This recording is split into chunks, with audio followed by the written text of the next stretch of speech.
भागवत क्या है?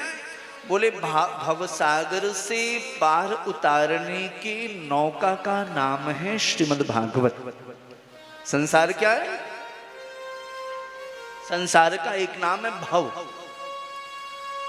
ये भव सागर है, और भव सागर से पार उतारने के नौका का नाम है श्रीमद् भागवत। आध्यात्मिक रस वितरण का सार्वजनिक प्याव है श्रीमद् भागवत।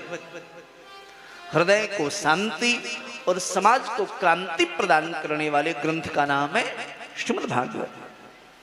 तरणीं सर्वजातिषु, ब्राह्मण हो, क्षत्रिय हो, शूद्र हो, वैश्य हो, किसी भी वर्ण का हो, बस वो एक बार आ जाए श्रीमद् भागवत के शरण में, भागवत उनको तार देते हैं। बोले कोई विधि तो होगी,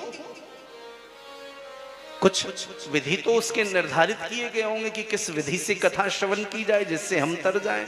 बोले हाँ, जीवन में बिना विधि के निधि की प्राप्ति संभव नहीं। प्यार से बोलिए जय श्री कृष्ण।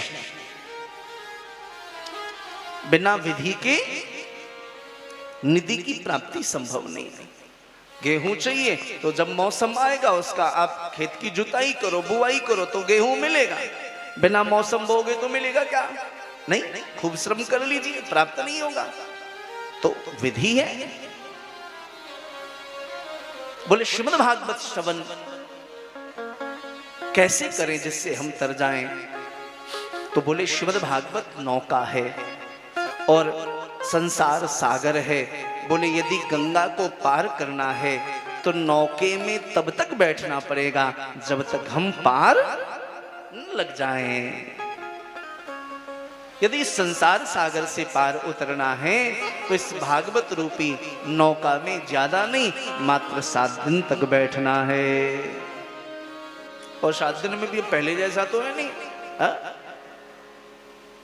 3-4 घंटे का सत्र होता है, इतने दिन बैठना है।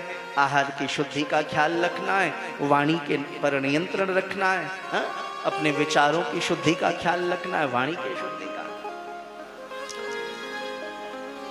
अगर इस विधि से हमने कथा श्रवण की तो हो सकता है श्रद्धा, भक्ति और विश्वास के साथ कथा श्रवण करने के बाद भी हो सकता है कि हमें अमरत्व की प्राप्ति न हो।